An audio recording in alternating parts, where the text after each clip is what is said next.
Hello hi ಸುಸ್ವಾಗತ ನಮ್ಮ ಎಲ್ಲ ವೀಕ್ಷಕರಿಗೂ ನನ್ನ ನಮಸ್ಕಾರ ಹಾಗೂ ಅಮೋಘ ನ್ಯೂಸ್ ಚಾನೆಲ್ಗೆ ತಮ್ಮೆಲ್ಲರಿಗೂ ಸ್ವಾಗತ.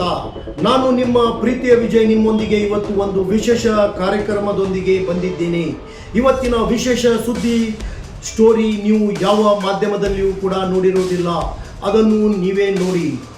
ಇವತ್ತು ಹುಬ್ಬಳ್ಳಿಯಲ್ಲಿ elementary school, corporation bus stop, Hosur circle, ಹೊಸ ಬಸ್ ನಿಲ್ದಾಣ ಇನ್ನಿತರ ಸಾಕಷ್ಟು ಕಡೆಗೆ ಹಾಗೂ ಬಸ್ಸಿನ ಮೇಲೆ ಜಾಹೀರಾತು ಕೂಡ ಕಾಣ್ತಾ ಇರುವುದು ಒಂದೇ ಒಂದು ಹೆಸರು, ಅದು ಏನೆಂದರೆ ವಿಮಲ್ ಪಾನ್ ಮಸಾಲ.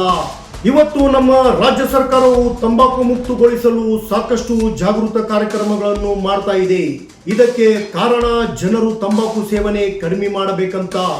ಈ ವಿಮಲ್ ಪಾನ್ ಮಸಾಲ ಕಂಪನಿದವರು ಸಾಕಷ್ಟು ಸಾರ್ವಜನಿಕ ಸ್ಥಳಗಳಲ್ಲಿ ಜಾಹೀರಾತುಗಳನ್ನು ಹಾಕುತ್ತಿದ್ದಾರೆ. ಈ ಜಾಹೀರಾತುಗಳು ಹಾಕಬಾರದು ಎಂದು ಇದಕ್ಕೆ ಸಂಬಂಧಪಟ್ಟ ಅಧಿಕಾರಿಗಳು ಏಕೆ ಸುಮ್ಮನೆ ಕೂತಿದ್ದಾರೆ? ಈ ಜಾಹೀರಾತುಗಳು ಸ್ಕೂಲ್, ಬಸ್ ಸ್ಟಾಪ್, ಸಾರ್ವಜನಿಕ ಸ್ಥಳಗಳಲ್ಲಿ ಹಾಗೂ ಇನ್ನಿತರ ಜಾಗದಲ್ಲಿ ಹಾಕುವುದರಿಂದ ಇವತ್ತಿನ ಯುವಕರ ಮೇಲೆ ಕೆಟ್ಟ ಪ್ರಭಾವ ಬೀಳುತ್ತಿದೆ.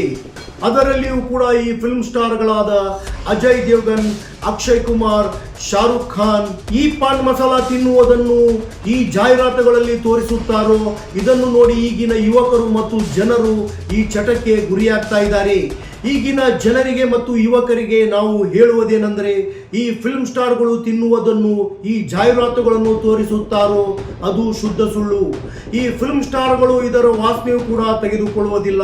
ಇವತ್ತು ನಮ್ಮ ಈ ವಿಶೇಷ ಕಾರ್ಯಕ್ರಮದ ಉದ್ದೇಶವೇನೆಂದರೆ, ತಂಬಾಕು ಚಟಕ್ಕೆ ಇವತ್ತಿನ ಪೀಳಿಗೆ ಗುರಿಯಾಗಬಾರದು ಹಾಗೂ ಇವತ್ತು ಎಲ್ಲ ಶಾಲೆಗಳಲ್ಲಿ ತಂಬಾಕು ಮುಕ್ತ ಶಾಲೆ ಅಂತೇಳಿ ಹೇಗೆ ಬರೆದಿರುತ್ತಾರೋ ಅದೇ ತರ ಒಂದು ರಾಜ್ಯದಲ್ಲಿಯೂ ಕೂಡ ತಂಬಾಕು ಮುಕ್ತ ರಾಜ್ಯ ಆಗಬೇಕೆಂದು ನಮ್ಮ ಈ ಕಾರ್ಯಕ್ರಮದ ಉದ್ದೇಶವಾಗಿದೆ.